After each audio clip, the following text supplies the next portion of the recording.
السلام عليكم ورحمة الله وبركاته. إن الحمد لله نحمده ونستعينه ونستغفره ونعوذ بالله من شرور أنفسنا ومن سيئات أعمالنا. من يهده الله فلا مضل له ومن يضلل فلا هادي له. وأشهد أن لا إله إلا الله وحده لا شريك له وأشهد أن محمدا عبده ورسوله. أما بعد فإن خير الحديث كتاب الله وخير الهدي هدي محمد صلى الله عليه وسلم وشر الأمور محدثاتها وكل محدثة بدعة وكل بدعة ضلالة وكل ضلالة في النار.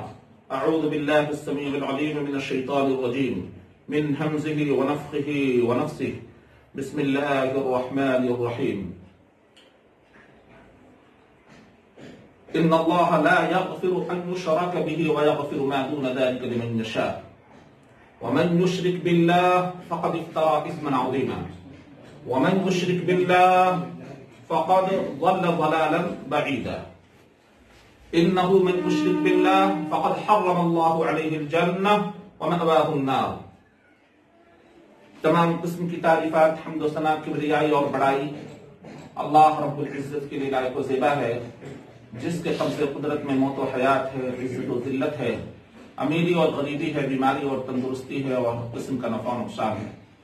بے شمار درود و سلام اس پاک مقدسہ و مطہرہ ہستی پر جس کو پروردگار نے تمام جہان والوں کے لیے رحمت و ہدایت بنا کر مبعوث فرمایا، صلی اللہ علیہ وآلہ وسلم. حضرات گرامی،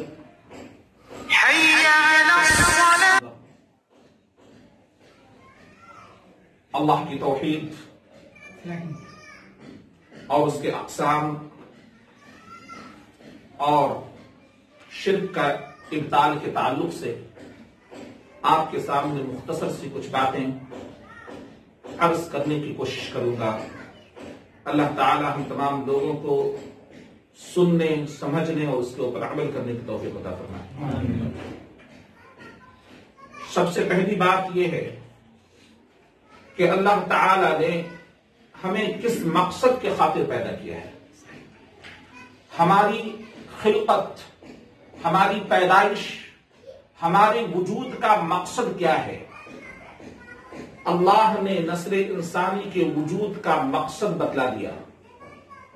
اعوذ باللہ من الشیطان الرجیم. وما خلقت الجن والانس الا لیعبدون. کہ میں نے جنوں کو، انسانوں کو محض اپنی عبادت کے لیے پیدا کیا. سوال یہ پیدا ہوتا ہے کہ اللہ نے جو اپنی عبادت کے لیے ہمیں بنایا ہے تو عبادت کہتے کسے ہیں؟ کس چیز کا نام عبادت ہے؟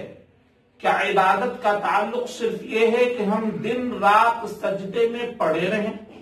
کیا عبادت کا تعلق ہے کہ سال کے 365 دن ہم روزے کی حالت میں گزار دیں؟ کیا عبادت کا معاملہ صرف یہی ہے کہ ہم پوری رات نہ سوئیں اور سجدے کے اور تہجد کے اندر میں گزار دیں؟ کیا عبادت کا مطلب یہی ہے کہ گفاؤں میں چلے جائیں اور دنیا سے ترک تعلق حاصل کر لیں اور اللہ تبارک و تعالیٰ کی عبادت میں دن اور رات لگے رہیں؟ سب سے پہلی چیز کہ ہمیں یہ سمجھنا ہے کہ عبادت کہتے کسے ہیں؟ جس مقصد کے خاطر اللہ تبارک و تعالیٰ نے ہمیں اور آپ کو بنایا، اس کا اصل مقصد کیا ہے؟ مقصد اللہ نے واضح کر دیا کہ اس کا مقصد عبادت ہے. تو عبادت کہتے کسے ہیں اس کو ہم سمجھیں گے. عبادت کی تشریح کرتے ہوئے شیخ الاسلام حافظ امام ابن تیمیہ رحمۃ اللہ علیہ اس سلسلے میں تشریح کرتے ہیں عبادت کس چیز کا نام ہے. العبادہ اسم جامع لكل ما يحب الله ويرضاه من الاقوال الظاهرة والباطنة فهو العبادة. عبادت ایک ایسا جامع لفظ ہے.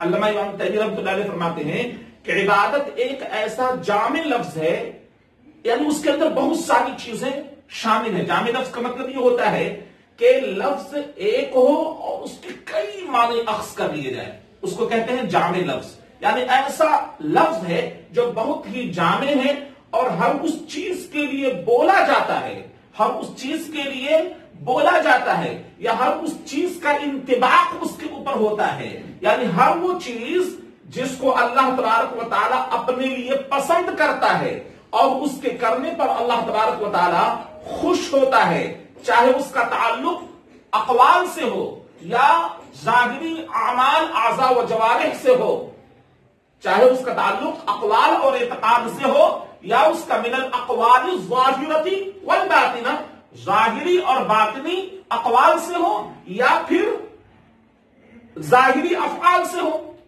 باطنی افعال جو دل کی کیفیات کا نام ہے، جس کو ہم اخلاص سے تعبیر کرتے ہیں۔ اب یہ عبادت کی تعریف ہم نے سن لی کہ عبادت ہر وہ چیز اس کے اندر میں داخل ہے جس کے کرنے کو اللہ تبارک و تعالی محبوب گردانتا ہے، محبوب سمجھتا ہے، اور جس کے ارتکاب پر جو ہماری جانب سے اس کا صدور ہو تو اس سے اللہ تبارک و تعالی کیا ہوتا ہے؟ خوش ہوتا ہے۔ یہ ہے عبادت، اور یہ عبادت جب ہوگی یعنی اللہ تبارک و تعالیٰ کی مرضیات اور اللہ تبارک و تعالیٰ کے احکامات کی پیروی کرنا، اور جو چیز اللہ تبارک و تعالیٰ نے ہمارے لیے پسند کیا ہے اس چیز کو بروئے کار لانا، اور جس چیز سے اللہ تبارک و تعالیٰ نے ہمیں اور آپ کو روک دیا ہے اس سے رک جانے کا نام کیا ہے؟ عبادت ہے۔ اسے رک جانے کا نام کیا ہے؟ عبادت ہے۔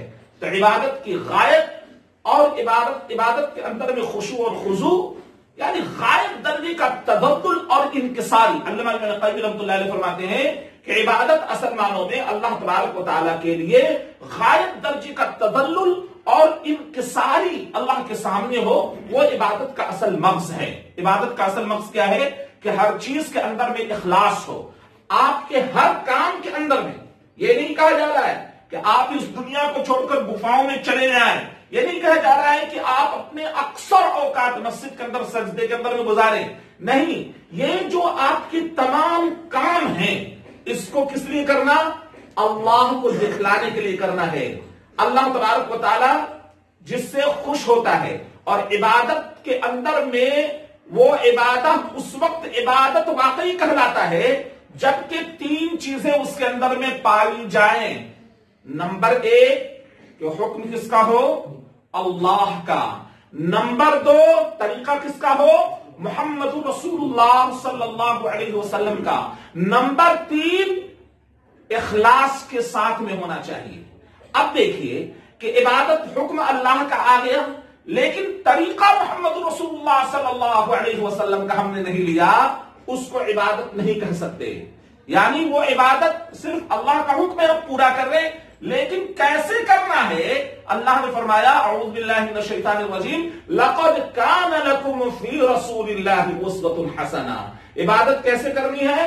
جس طرح میرے نبی نے کیا اور اس کا طریقہ بتلایا، اس طریقے پر عبادت قابل قبول ہے۔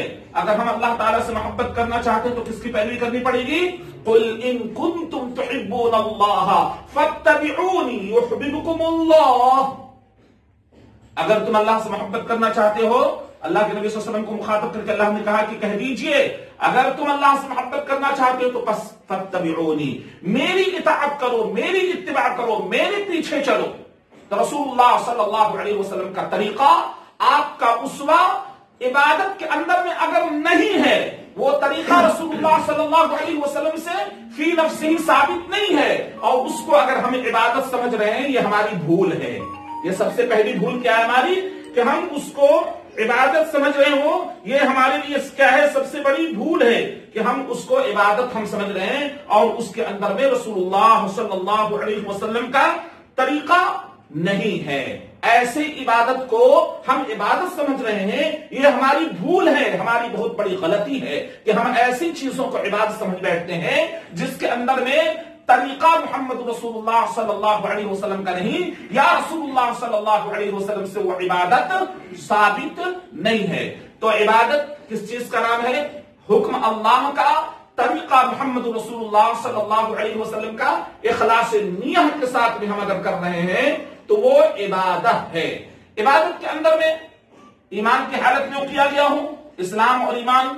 انسان جب اسلام لاتا ہے، اس ترقی کر کے وہ مومن ہوتا ہے، پھر اس کی جب عبادت پروان چڑھتی ہے تو محسن بن جاتا ہے، یعنی احسان کی کیفیت اس کے اندر میں ہو۔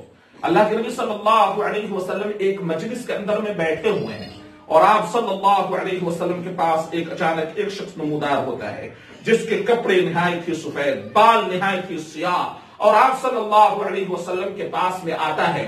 فَأَسْنَدَ رُكْبَتَيْهِ إِلَىٰ رُكْبَتَيْهِ وَوَضَعَ كَفَّيْهِ عَلَىٰ فَخِذَيْهِ، وہ اس طرح بیٹھا کہ اس نے اپنے گھٹنے کو رسول اللہ صلی اللہ علیہ وسلم کے گھٹنے میں ملا دیا اور کہا اے محمد اسلام کیا ہے، اسلام کے بارے میں بتلائیے۔ آپ صلی اللہ علیہ وسلم نے فرمایا اسلام یہ ہے کہ ان تشہد اللہ الہ الا اللہ وان محمد رسول اللہ وإقام الصلاة وإيتاء الزکاة وصوم رمضان والحج۔ آپ صلی اللہ علیہ وسلم نے اسلام کے 5 ارکان بتلائے، کہا کہ اس بات کی گواہی دینا کہ اللہ کے سوا کوئی معبود برحق نہیں اور محمد صلی اللہ علیہ وسلم اللہ کے بندے اور اس کے رسول ہیں۔ اس گواہی کے بعد دوسرا عمل کیا بتلایا اللہ کے نبی صلی اللہ علیہ وسلم نے؟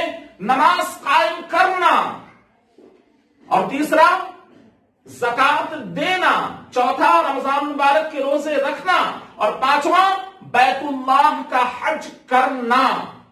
زندگی میں ایک مرتبہ اگر اس کے راستے کی استطاعت ہو گئی ہے تو یہ 5 ارکان اسلام کے رسول اللہ صلی اللہ علیہ وسلم نے ان کو بتاؤ کا صدقت یا رسول اللہ۔ لوگ تعجب کریں گے، فَعْجَبْنَا لَهُ يَسْأَلُهُ وَيُصَدِّقُهُ، ہمیں بڑا تعجب ہوا کہ سوال بھی کرتا ہے، تصدیق بھی کر رہا ہے، کون آدمی ہے؟ پھر اللہ کے نبی صلی اللہ علیہ وسلم سے دوسرا سوال، یا رسول اللہ مل ایمان، ایمان کیا؟ ایمان کے بارے میں بتلائیے۔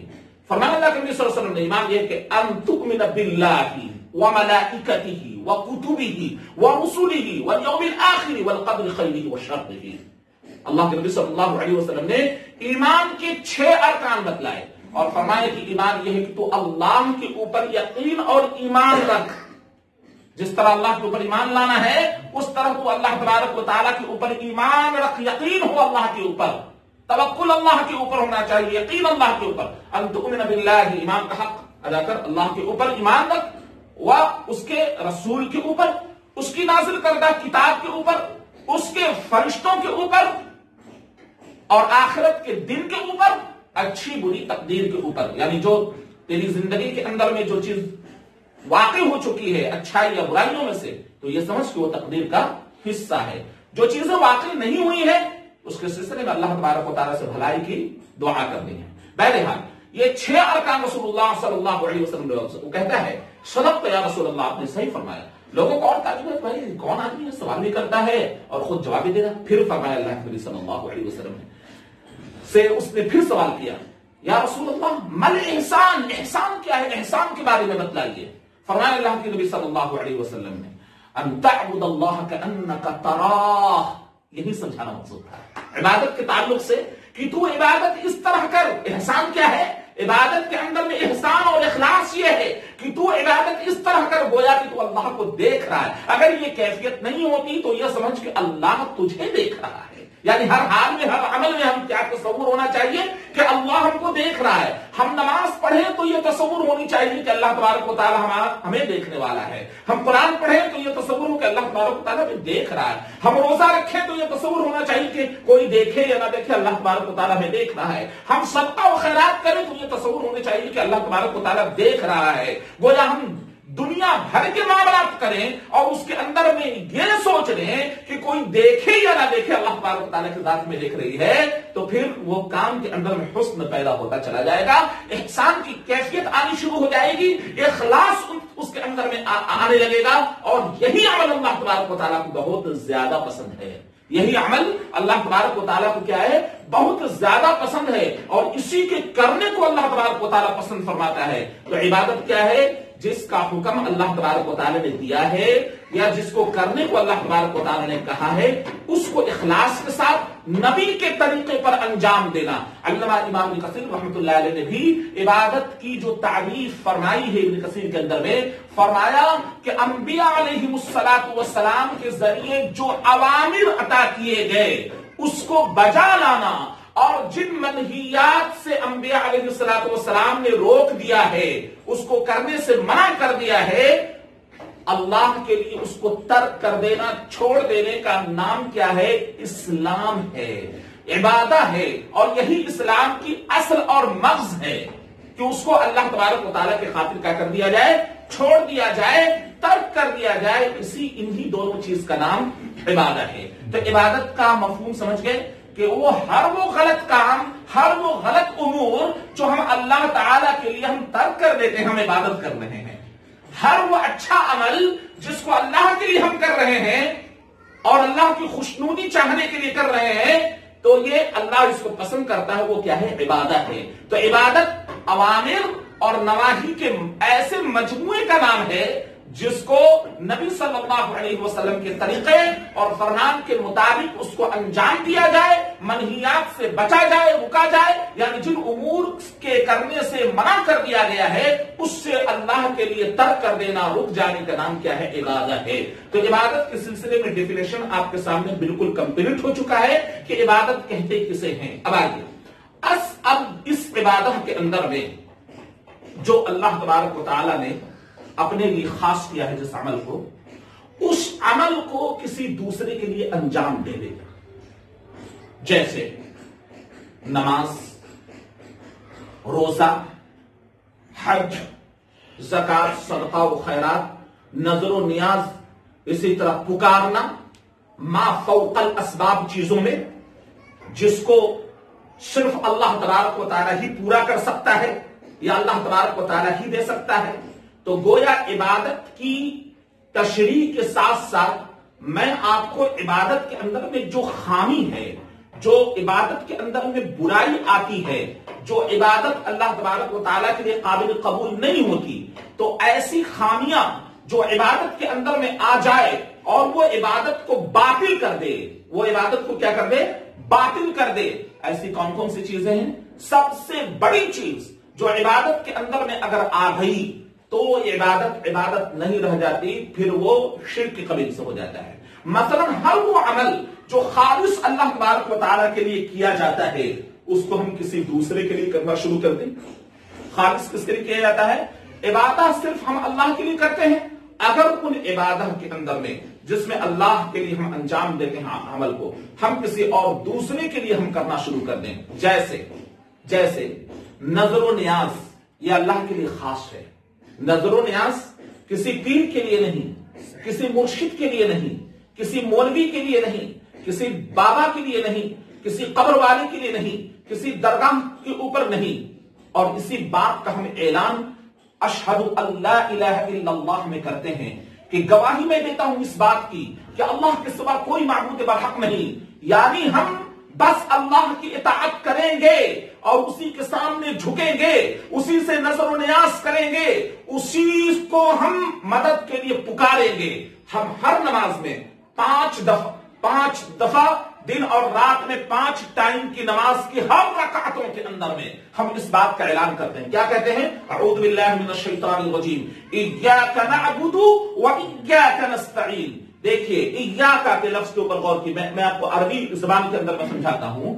یہ ایاک آبجیکٹ ہے، اور میں بتلاتا ہوں کہ جب عربی کے اندر میں آبجیکٹ کا استعمال سبجیکٹ سے پہلے ہوتا ہے تو اس کے اندر میں تاکید در تاکید پائی جاتی ہے. یعنی ہم صرف تیری ہی عبادت کرتے ہیں. یہ نہیں کہا اللہ تعالیٰ نے کہ تم یہ کہو نعبدک و نستعینک، ہم تیری عبادت کرتے ہیں تو اس سے مدد طلب کرتے. بہت ہلکی بات ہو گئی. اللہ نے کیا کیا؟ آبجیکٹ کو پہلے ایاک، تیری ہی، ایاک مطلب تیری ہی، ایاک نعبد.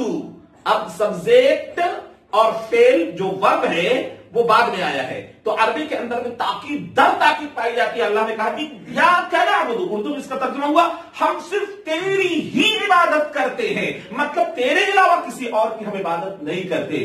اب کیا ہوگا؟ عبادت کے اندر میں کیا کیا چیزیں خاص ہیں؟ نماز کا مقصد کوئی بتلائیں. نماز کا اصل مقصد کیا ہے؟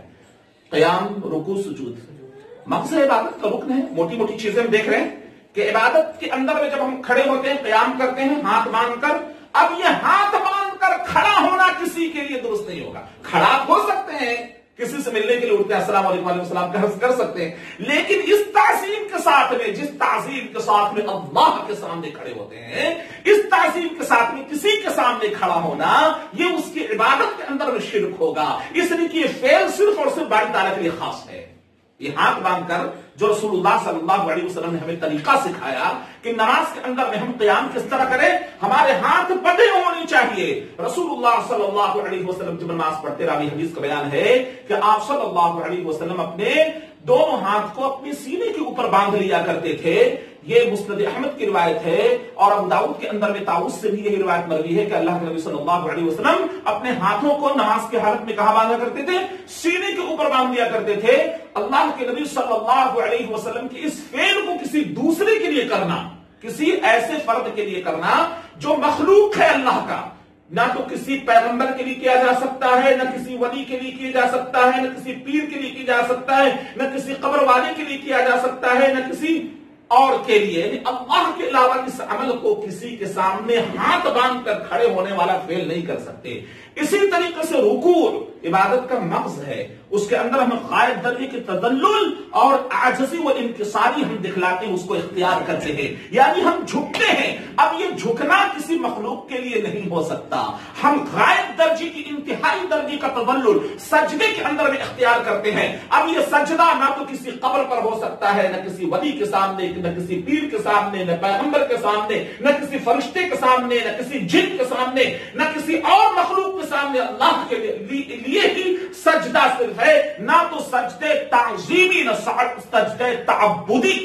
لوگ بولتے ہیں سجدے تعظیمی کسی اور کے لیے کیا جا سکتا ہے۔ بھائی عبادت کے اندر میں جو سجدہ ہوتا ہے وہ سجدہ کیا ہو؟ تعظیمی نہیں ہے، اللہ کی عظمت اور کبریائی اس کے اندر بیان نہیں کرتے ہیں۔ رکوع جو کرتے ہیں ہم اللہ کے لیے جھکتے ہیں، اس کے اندر میں سبحان ربی العظیم یہ الفاظ صدا لگاتے ہیں، اور جب سجدہ کرتے ہیں اس کے اندر میں ہم کہتے ہیں سبحان ربی الاعلی۔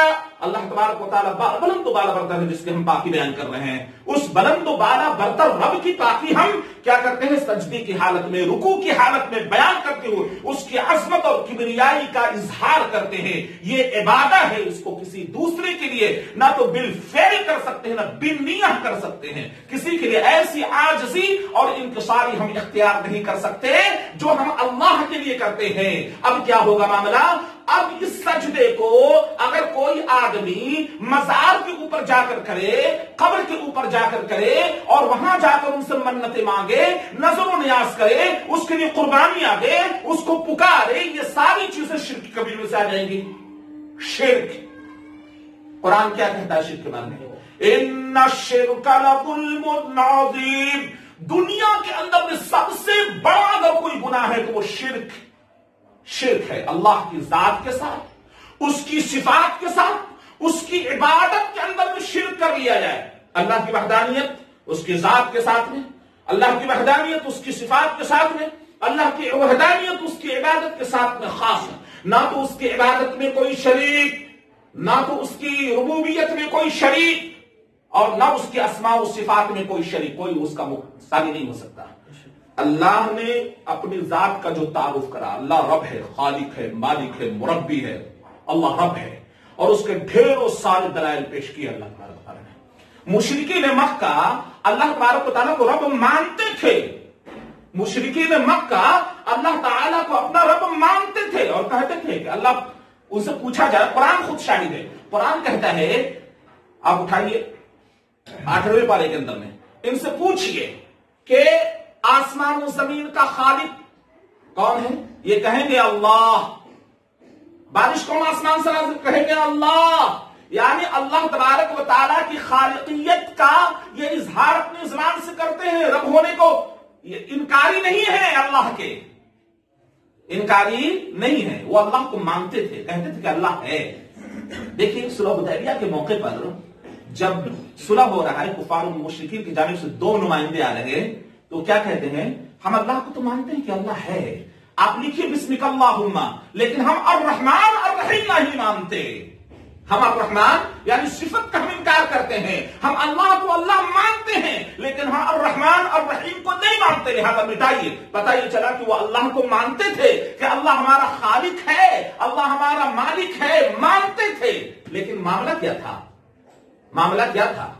اصل معاملہ اٹھا کر دیکھیے تو معاملہ شرک فی العبادت تھا ان کے اندر میں، یعنی الوہیت کے اندر، عبادت کے اندر اندر میں اللہ کو خالق مالک مربی ماننے کے باوجود کیا ہوتا تھا ان کے ساتھ میں کہ پکارنے کسی اور کو لگتے تھے. جب یہ کبھی گر گئے مصیبتوں سے، سمندر کے اندر میں ہو، کشتی کے اندر میں ہو یا کسی بیابان میں ہو، وہ اپنے شریکوں کو چھوڑ کر ایک معبود برحق کو پکارنا شروع کر دیتے تھے. لیکن جب یہ آتے تھے تو لات و عزا کو پکارنا شروع کر دیتے. جب اب نارملی حالت کے اندر نہیں اپنے بتوں کی پجاری بنے ہوئے تھے، لیکن مشکل جب حالات ان کے آتے تھے تبھی کہتے ہیں اللہ ہماری مدد فرما، اے اللہ ہماری مدد فرما، ہمیں بچا لے وغیرہ وغیرہ. لیکن جب اللہ تبارک و تعالیٰ ان کو اس مصیبت سے چھٹکارا دے دیتا تو یہ اللہ تبارک و تعالیٰ کے ساتھ میں شرک کرنے لگتے. یعنی یہ اب پہنچتے لات و منات کے بعد میں وہاں 2 سجدے مارتے، ان کے اوپر چڑھاوے چڑھاتے، ان کے لیے نظر و نیاز کرتے، ان کے لیے قربانیاں کرتے، سب ان کے لیے کرتے. اسی عمل کو قرآن نے کیا کہا ہے؟ شرک کیا ہے. وہ خود اعلان سورہ زمر کے اندر میں، آیت نمبر 3 کے سورہ زمر کے اندر میں اللہ تبارک و تعالیٰ نے اعلان کیا ہے کہ یہ کہتے ہیں ما نعبدهم الا ليقربونا الى الله زلفى. یہ کہتے ہیں ہم ان کی عبادت نہیں کرتے، ہم ان کی عبادت نہیں کرتے. قرآن کہہ رہا ہے یہ کیا کرتے ہیں؟ ہم صرف ان کو ما نعبدهم قربت حاصل کرنے کے لیے کہ ہمیں اللہ تبارک و تعالیٰ سے قریب کر دیں، ہماری دعائیں اللہ تعالیٰ تک پہنچا دیں، اسی لیے ہم ان کو پکارا کرتے ہیں. ما نعبدهم الا ليقربونا الى الله زلفى. ان کا شرک یہ ہے کہ اللہ کو مانتے تھے، مشکل حالات میں اللہ کو پکارا کرتے تھے، لیکن اس کے باوجود ان کا معاملہ کیا تھا کہ جب یہ آسانیاں ان کے ساتھ میں آ جاتی تھی لات و منات کے پجاری بن جاتے تھے، ان کے سامنے نظر و نیاز کرتے، ان کو اللہ تبارک و تعالیٰ کی قربت کا ذریعہ سمجھتے تھے اور کہتے تھے کہ یہ وسیلہ ہے جو ہمارے تعلقات اللہ تبارک و تعالیٰ سے قریب کروا دیں گے. زلفا ہے، یہ قربت اختیار کرا دیں گے، اللہ تعالیٰ کی نزدیکی کرا دیں گے. یعنی ہم اللہ تبارک و تعالیٰ سے ان کے ذریعے نزدیک ہو جائیں گے. اور اس کو اللہ تبارک و تعالیٰ نے کھلا ہوا کیا شرک قرار دیا، کفر قرار دیا. ایسے باطل اور بے بنیاد عقیدے کو آج مسلمانوں کے درمیان یہ عقیدہ پھیلا ہوا ہے کہ نہیں پھیلا ہوا ہے؟ اب کہتے ہیں کیا؟ قرآن سے ثابت ہے وسیلہ کیا ہے؟ یا ایھا الذین آمنوا اتقوا اللہ وابتغوا الیہ الوسیلہ. اور کہتے ہیں یہ ہمارے بزرگ، یہ ہمارے پیر، یہ قبر کے اندر میں جو لیٹے ہوئے ہیں، یہ سب ہماری دعائیں اللہ تبارک و تعالیٰ تک پہنچاتے ہیں. یہ امت مسلمہ کا عقیدہ فاسد بے بنیاد بد عقیدہ جو کفار مشرکین کا عقیدہ تھا، وہی عقیدہ آج کے ہم مسلمانوں کا ہو گیا. ہم قبر کے بارے میں یہ سمجھتے ہیں کہ قبر والے ہماری دعا اللہ تبارک و تعالیٰ تک پہنچائیں گے.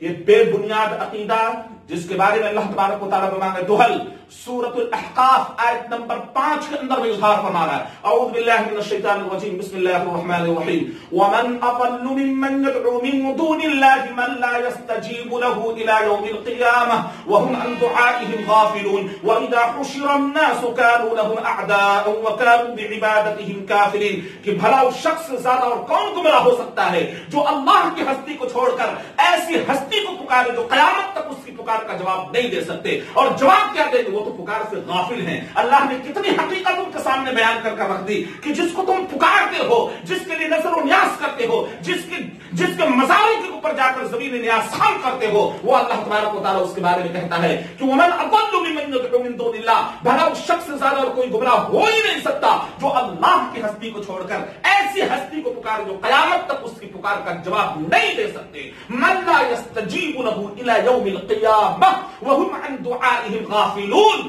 اب کہیں گے کہ نہیں یہ تو پتھر کے بارے میں آیا ہے، یہ تو پیڑ کے بارے میں آیا ہے، یہ تو مورتیوں کے بارے میں آیا ہے. بھائی یہاں پر یہ بات کہی جا رہی ہے، ہم کی ضمیر استعمال کیا جا رہا ہے. وَهُمْ عَنْ دُعَائِهِمْ غَافِلُونَ کا لفظ استعمال کیا گیا ہے. یہاں غافلون اشخاص کے سلسلے میں آتا ہے، پیڑ پودے کے سلسلے میں نہیں آتا کہ وہ تو ان کی دعاؤں سے بالکل غفلت میں پڑے ہوئے ہیں. یعنی یہ ایسے لوگوں کے بارے میں آ رہا ہے جو مر گئے، جو انتقال کر چکے، چاہے وہ کھڑے ان کی مجسمے بنا لیے جائے، وہ پڑا ہوا قبر کے اندر میں ہو، ان کے مجسمے بنا لیے جائیں، یہ کھڑے یا پڑے جو کچھ بھی ہیں ان کے سامنے ان سے منتیں سماجتیں کی جاتی ہیں. اللہ کہتا ہے وَهُمْ عَنْ دُعَائِهِمْ غَافِلُونَ. ان کی دعا سے، ان کی پکار سے یہ غفلت میں ہیں، ان کی پکار کو وہ نہیں سنتے. وَهُمْ عَنْ دُعَائِهِمْ غَافِلُونَ. اور دیکھیے یہیں پر بس نہیں کیا بلکہ کیا فرمایا؟ وَإِذَا حُشِرَ النَّاسُ كَانُوا لَهُمْ أَعْدَاءً وَكَانُوا بِعِبَادَتِهِمْ كَافِرِينَ. کہا کہ ان تمام لوگوں کو اکٹھا جب قیامت کے کے دن کیا جائے گا. جن کو پکارا جاتا تھا ان کو بھی اور جو پکارتے تھے ان کو بھی وہ دشمن بن جائیں گے اور ان کی عبادت کا انکار کر دیں گے. اب یہاں اس پکار کو کس سے تشبیہ دی جا رہی ہے؟ عبادت سے. پتہ یہ چلا کہ اب دعا ہوا عبادت. صحیح حدیث کا الفاظ یہ ہے کہ پکارنا، دعا کرنا یہ عبادت کا مغز ہے، اصل عبادت یہی ہے جو آپ پکار رہے ہیں. اس لیے ہم کہتے ہیں وَإِيَّاكَ نَسْتَعِينُ، اور ہم صرف تجھ ہی سے مدد چاہتے ہیں. اب آپ کہیں گے کہ مولانا صاحب آپ نے بھی تقریر کی اور کہتے ہیں کہ کسی کو مدد کے لیے نہیں بلانا چاہیے. گھر میں جاتے ہیں اور گھر کے اندر میں ماں ہو، بہن ہو، بیوی ہو، اس سے کہتے ہیں کہ روٹی لا دو، پانی لا دو، تو یہ بھی تو پکار ہوا، یہ بھی تو شرک ہوا. بھائی نستعین کو ہم نے سمجھا نہیں، اسی لیے میں سے الفاظ بول رہا. ہم عربی زبان ہم جانتے ہیں کہ نستعین کا اطلاق کس کے اوپر ہوتا ہے، کون سی پکار اور کون سی مدد. اور کیا ہم اللہ تبارک و تعالیٰ کو ایسے ہی پکارتے ہیں جیسے ہم اپنی ماں بہن کو بلاتے ہیں، جیسے ہم اپنی بیویوں کو بلاتے ہیں؟ نعوذ باللہ، یہ اللہ کی شان میں زبردست گستاخی ہے کہ اب لوگوں کی آپس کی پکار یا آپس کی امداد اور آپس کے ایک دوسرے کے تعلقات اور ایک دوسرے سے معاونت، جو اللہ تعالیٰ خود کہتا ہے کہ تعاونوا علی البر والتقوی ولا تعاونوا علی الاثم والعدوان، آپس میں ایک دوسرے کا ہیلپ کرو، ہاتھ بٹاؤ بھلائی کے کاموں میں اور برائی کے کاموں میں. آپ آپس میں ایک دوسرے کا ہیلپ نہ کرو. پتہ یہ چلا کہ جو قدرت اللہ نے آپ کو عطا کی ہے، جس کو ہم اصطلاحی زبان میں ما تحت الاسباب کہتے ہیں، یعنی جو اسباب کے تحت جو چیزیں آتی ہیں ان میں کسی سے ہیلپ لے لینا، ان میں کسی کو بول دینا میرا کام کر دیجئے، ان میں سے کسی کو کہہ دینا آپ کے پاس میں کچھ پیسے ہیں تو ہم کو عطا کر دیجیے، میرے پاس نہیں ہے. تو یہ پکار وہ پکار نہیں جو باری تعالیٰ کو پکارتے ہیں. باری تعالیٰ کی پکار یہ ما فوق الاسباب چیزوں کے اندر میں، یعنی وہ چیزیں انسان کے بس کی چیز نہیں ہے. بابا اولاد دے دو، کیا اس بابے کے ذمے میں ہے کہ اولاد دے سکتا ہے؟ بات سمجھ میں آ رہی ہے کہ ما تحت الاسباب کس کو کہتے ہیں؟ بھائی کتاب رکھی ہوئی ہے، آپ کے اندر میں طاقت ہے، اس کتاب کو وہاں سے اٹھا کر ہم کو دے دیتے ہیں. ہم نے آپ سے کتاب مانگا، کیا یہ پکار اللہ تعالیٰ کی پکار ہے؟ کیا یہ پکار اللہ کی پکار ہے؟ کیا اس پکار کو اللہ نے قرآن مجید کے اندر میں بیان کیا؟ یہ تو تعاون ہوا ہے ہوا جو ایک دوسرے کے ساتھ میں ہم کر رہے ہیں. نستعین اور استعانت کہتے ہی ہیں ایسے الفاظ کو جو ما فوق الاسباب چیزوں کے اندر میں پکار لگائی جائے، گہار لگایا جائے، اس کو بلایا جائے اور کہا جائے، اس کے سامنے منتیں سماجتیں کی جائے. جیسے اولاد کا دینا کسی بس کی بات نہیں ہے، کسی انسان اللہ کی کسی مخلوق کی بات نہیں ہے کہ کسی کو جب چاہے وہ اولاد عطا کر دے. یہ صرف اور صرف اللہ تبارک و تعالیٰ کا معاملہ ہے. اللہ تعالیٰ جس کو چاہتا ہے بیٹا بیٹی سے نوازتا ہے، جس کو چاہتا ہے بیٹیاں ہی عطا کرتا ہے، جس کو چاہتا ہے بیٹے ہی عطا کرتا ہے، اور جس کو چاہتا ہے کچھ نہیں دیتا ہے. یہ عین اللہ تعالیٰ کی مشیت کے اوپر محمول ہے.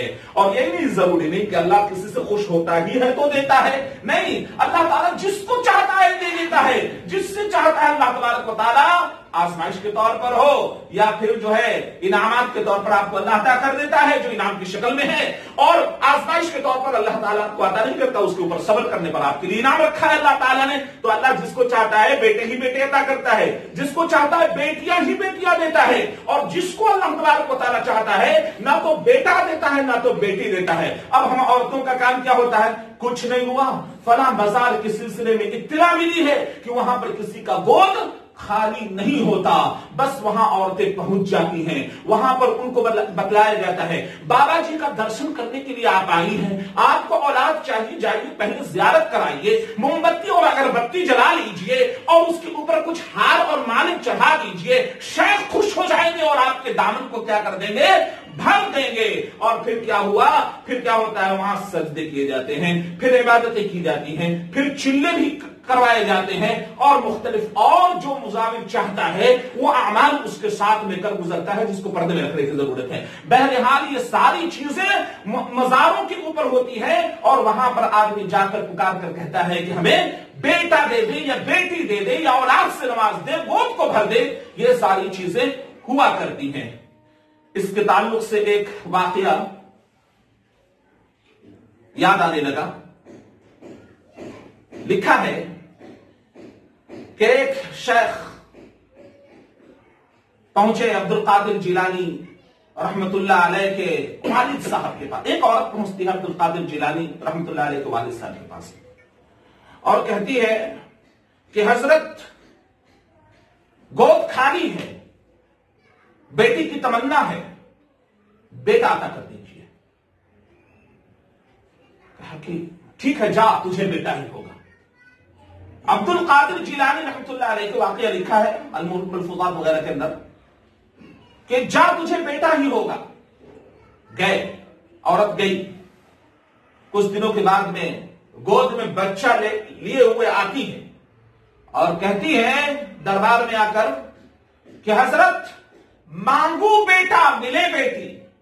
بیٹے کی خواہش، مانگا تھا بیٹا، یہ کیا ہے، بیٹی مل رہی ہے۔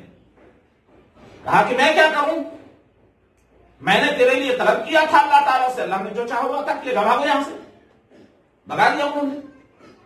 راستے میں عبد القادر جیلانی رحمت اللہ علیہ سے ملاقات ہوئی، جناب احمد رضا خان اس واقعے کو تحریر فرماتے ہیں۔ ملاقات ہوئی، کہا کہ کیا ہوا، کہا کہ آپ کے ابا کے دربار سے آ رہی ہوں، مانگو بیٹا ملے بیٹی۔ کہا کہ اچھا ایسی بات ہے، کہ ہاں ایسی بات ہے۔ کہا کہ دکھلاؤ کیا ہے، تو انہوں نے کپڑا ہٹایا، کہا کہ یہ تو بیٹا ہے، یہ تو بیٹا ہے۔ کہا کہ نہیں، ابھی تو میں حضرت کے دربار سے آ رہی ہوں اور مجھے بیٹی پیدا ہوئی ہے، بیٹا کیسے؟ کہا یہ بیٹا ہے، دیکھو تو پہلے۔ کپڑا ہٹا کر دیکھا تو دیکھا کہ ہاں واقعی بیٹا ہو گیا۔ کہا یہ کیسے ہو گیا؟ عورت نے پوچھا کہ حضرت آپ نے یہ کیسے کر دیا؟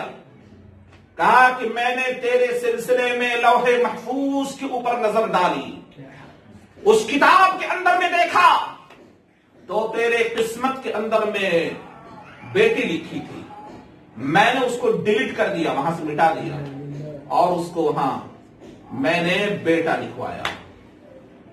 جا، تصورات کی یہ چیزیں ہیں۔ بہرحال وہ عورت خوشی خوشی آئی، اور اسی واقعے کے سلسلے میں لکھتے ہیں کہ آگے چل کر وہی بزرگ شیخ شہاب الدین سہروردی ہوئے جن کا آدھا جسم جنانہ تھا اور آدھا جسم مردانہ تھا، آدھا جسم عورتوں والا اور آدھا مردوں والا۔ یہ ایک بڑے بزرگان میں سے آتے ہیں، تصوف صوفیت میں سے۔ بہرحال اس طرح کی کہانیاں اور من گڑھت قصے جو کتابوں کے اندر میں بیان کر کے قرآن کے خلاف، حدیث کے خلاف، لوح محفوظ کے اندر میں کسی انسان کی رسائی نہیں ہو سکتی، نہ کسی نبی کی، نہ کسی ولی کی، نہ کسی فرشتے کی، وہاں وہ رسائی تک پہنچا کر کسی کے متعلق یہ کہہ دینا کہ ہم تیرے سلسلے میں جب ہم نے غور کیا، لوح محفوظ کے اندر میں جو تیرے نام کا رجسٹر تھا اس میں تیری قسمت میں بیٹی ہی لکھی ہوئی تھی، میں نے اس کو مٹا کر بیٹا بنایا، اور جا تجھے بیٹا مبارک ہو، وغیرہ وغیرہ۔ یہ کیا ہے؟ یہ اللہ کی ذات، اس کی صفات اور اس کے عبادت کے اندر میں شرک نہیں ہے۔ تو عبادت، الدعاء هو العبادت، پکارنا، منتیں مانگنا، سماجتیں کرنا۔ بیٹے کی ضرورت ہو کس کے پاس، کس کو پکاریں گے؟ اللہ کو پکاریں گے، ضرورت ہے پکاریں گے۔ نبیوں نے پکارا، نبیوں نے اولاد مانگی، ہم بھی اولاد اللہ سے مانگیں گے۔ حضرت ابراہیم علیہ السلام نے جب ایک بڑھاپے کی عمر کو پہنچ گئے تو انہوں نے اللہ تعالیٰ سے بیٹے کی دعا کی۔ حضرت زکریا علیہ السلام اپنے لیے بیٹے کی دعا کس سے کر رہے ہیں؟ کسی ولی کا، کسی پیر کا، کسی بزرگ کا، یا اپنے سے اوپر ولی کا، اپنے سے اوپر جو انبیاء علیہ السلام، حضرت آدم کا، ابراہیم کا، نوح کا، کیا وسیلہ انہوں نے لیا؟ کیا پکڑا یا ان کے ذریعے بلائے؟ ڈائریکٹ اللہ تعالیٰ سے سوال کیا کہ اللہ تو دینے پر قادر ہے، اور اللہ نے عطا کیا، دیا۔ تو جس کو اللہ مانگنے پر اگر اللہ عطا کرتا اللہ کی نعمت ہے، نہیں عطا کرتا اللہ کی مرضی ہے، اور جس کو نہیں دیتا آخرت میں اس سے بہترین بدلہ اللہ تبارک و تعالیٰ کے ہاں ہے۔ دعا جب ہم کرتے ہیں تو یا تو وہ چیز فوری دے دی جاتی ہے، یا اس جیسی کوئی مصیبت دور کر دی جاتی ہے، یا پھر اس کو کیا کہ اگر یہ دونوں چیزیں نہ ہو تو اس کو ذخیرہ آخرت بنا دیا جاتا ہے، اور کل قیامت کے دن ذخیرہ آخرت کو، اس ذخیرہ آخرت کو جس کو دنیا کے اندر میں کسی کو اللہ سے مانگا تھا اور وہ نہیں ملا، کل قیامت کے دن اس کے اوپر فخر کرے گا جو اللہ وہاں انعام عطا کرے گا صبر کے نتیجے میں. اور دنیا کے اندر میں اس آدمی نے صبر کیا، اس عورت نے صبر کیا، وہاں جو انعام ملنے والا ہے وہ انعام بہت بڑا انعام ہے. اللہ تبارک و تعالی ارشاد فرماتا ہے ان اللہ لا یغفر ان یشرک به ویغفر ما دون ذلک لمن یشاء ومن یشرک باللہ فقد افترى اثما عظیما. ایک جگہ. دوسری جگہ ومن یشرک باللہ فقد ضل ضلالا بعیدا. تیسری جگہ انه من یشرک باللہ فقد حرم اللہ علیہ الجنہ ومأواہ النار وما للظالمین من انصار. یہ تین جگہوں پر اللہ تبارک و تعالی نے جو شرک کی نفی کی ہے اور شرک کرنے والوں کے سلسلے میں جو سزا متعین کی ہے کہ اللہ شرک کرنے والے کو گناہوں کو نہیں بخشے گا. ان اللہ لا یغفر ان یشرک به، اور اسی پر موت ہو گئی. ومات علی الشرک، شرک کے اوپر مر گیا وہ، توبہ کی توفیق نہیں ہوگی، اللہ نہیں بخشے گا. ان اللہ لا یغفر ان یشرک به ویغفر ما دون ذلک لمن یشاء. لیکن اس کے علاوہ کسی اور دوسرے گناہ کرنے میں موت ہو گئی اس کی، اللہ چاہے گا شرک نہیں کیا تھا، اللہ چاہے گا اس کے لیے، جس کے لیے چاہے گا اللہ تبارک و تعالی اس کو بخش دے گا. اور شرک جو ہے یہ سب سے بڑا اللہ کے اوپر جھوٹ ہے، بکواس ہے. دوسری آیت کریمہ کے اندر میں اللہ تعالیٰ نے فرمایا کہ یہ شرک دور کی گمراہی ہے، بہت دور کی گمراہی. تیسری جگہ فرمایا کہ انہ من یشرک باللہ فقد حرم اللہ علیہ الجنہ. جو اللہ تعالیٰ کے ساتھ میں شرک کرتا ہے، یعنی اس کی ذات کے ساتھ، اس کی صفات کے ساتھ، اس کی عبادت کے اندر میں شرک کرتا ہے، تو اس کے اوپر اللہ تبارک و تعالی جنت کو حرام کر دیتا ہے اور اس کا ٹھکانہ کیا ہے؟ جہنم ہے. تو دنیا کی انعامات کو حاصل کرنے کے لیے درگاہوں پر جانا، قبروں پر چلا کشی کرنا، وہاں ان کو پکارنا اور ان سے مدد دریافت کرنا، یہ شرک اکبر کی قبیل سے ہے. اور اس کے ارتکاب پر اگر ہم نے توبہ نہیں کیا اور بغیر توبہ ہم مر گئے اور اسی حالت میں اللہ تبارک و تعالیٰ سے ہم نے ملاقات کی. حضرت جابر رضی اللہ تعالیٰ عنہ کہتے ہیں اللہ کے نبی صلی اللہ علیہ وسلم نے فرمایا من لقی اللہ لا یشرک به دخل الجنہ، کہ جو اللہ تبارک و تعالیٰ سے اس حال میں ملاقات کیا کہ اس نے اس کے ساتھ میں شرک نہیں کیا ہے وہ جنت کے اندر میں داخل ہوگا. اور جو آدمی ومن لقی اللہ یشرک به شیئا دخل النار، اور جو آدمی اللہ تبارک و تعالیٰ سے اس حال میں ملاقات کرے کہ اس نے اللہ کے ساتھ کسی چیز کو یا کسی شخصیت کو شریک ٹھہرایا ہے تو ایسا آدمی جہنم کے اندر میں داخل ہوگا. لہذا شرک کرنے والوں کے اوپر جہنم واجب ہو چکی ہے. توحید کی موٹی موٹی تین قسمیں بیان کی جاتی ہیں. اللہ کی توحید اس کی ذات کے اندر، اللہ کی توحید اس کی صفات کے اندر، یعنی اللہ اپنی ذات میں اپنی صفات میں یکتا تنہا اور بے مثل ہے. صفات کیسی؟ سمیع بصیر اللہ کی صفت ہے. اب اس طرح کی سمیع جو اللہ دیکھنے والا ہے، تو اللہ دیکھتا ہے ہم لوگوں کی طرح نہیں. اللہ دیکھتا ہے لیکن ہم لوگوں کی طرح نہیں، ہم لوگوں سے بہت ماورا. اس کی نگاہ تو ایسی کہ عرش پہ اس کی ذات ہوتے ہوئے تمام کائنات کو بیک وقت اس طرح دیکھ رہا ہے کہ ایک چوٹی جو ایک پہاڑ کے چٹان کے اندر میں سوراخ کے اندر میں چل رہی ہوتی ہے، اس کی آہٹ کو بھی سنتا ہے، اس کی دل کی فریاد کو بھی جانتا ہے. یہ اللہ تبارک و تعالیٰ کی علم اور اس کی سماعت کا ہونا، اس کی بصارت تو ایسی دیکھتا ہے کہ کالی رات، کالی اندھیری رات میں کالے پہاڑ کی، کالے چٹان کی، کالی گفا کے اندر میں ایک اندر کہیں پر بھی چوٹی چل رہی ہوتی ہے تو اس کی ٹانگ کو کی حرکات و سکنات اور اس کے دل کی پھڑپڑاہٹ کو بھی اللہ تبارک و تعالیٰ جانتا ہے کہ کتنا مرتبہ اس کا دل دھڑک رہا ہے، بول رہا ہے. یہ ساری چیزیں اللہ کے علم میں، اس سے ماورا ہم کر ہی نہیں سکتے اس کی تعریف بیان. یعنی اللہ کی جو صفات ہے اس کے سلسلے میں اب کوئی کہے بھائی ایک کتاب ہے، اس کے اندر میں ارواح ثلاثہ کتاب کا نام ہے. شیخ اشرف علی تھانوی رحمۃ اللہ علیہ کے پاس کوئی شخص آتا، اس کتاب کے اندر میں جو باتیں لکھی ہیں، تو وہ یعنی کوئی عورت آتی، اس کو دیکھ کر یہ بتلا دیتے کہ اس کو بیٹا ہے یا بیٹی ہے. دیکھ لیتے اور تصور کرتے اور بتلا دیتے کہ تیرے رحم کے اندر میں بیٹا ہے یا بیٹی ہے. پوچھا گیا حضرت سے کہ آپ ایسا کیسے کر لیتے ہیں؟ پوچھا گیا حضرت سے کہ آپ ایسا کیسے کر لیتے ہیں؟ تو انہوں نے کہا کہ اللہ تعالیٰ میرے سامنے نومولود کی پوری شکل کو لا کر رکھ دیتا ہے اور میں دیکھتا ہوں اور اس کو میں بیان کر دیتا ہوں. اب کیا میں اس کو دیکھتا ہوں اور میں اس کو بیان کر دیتا ہوں کہ اس کے حق میں کیا ہے. اب کیا بچی؟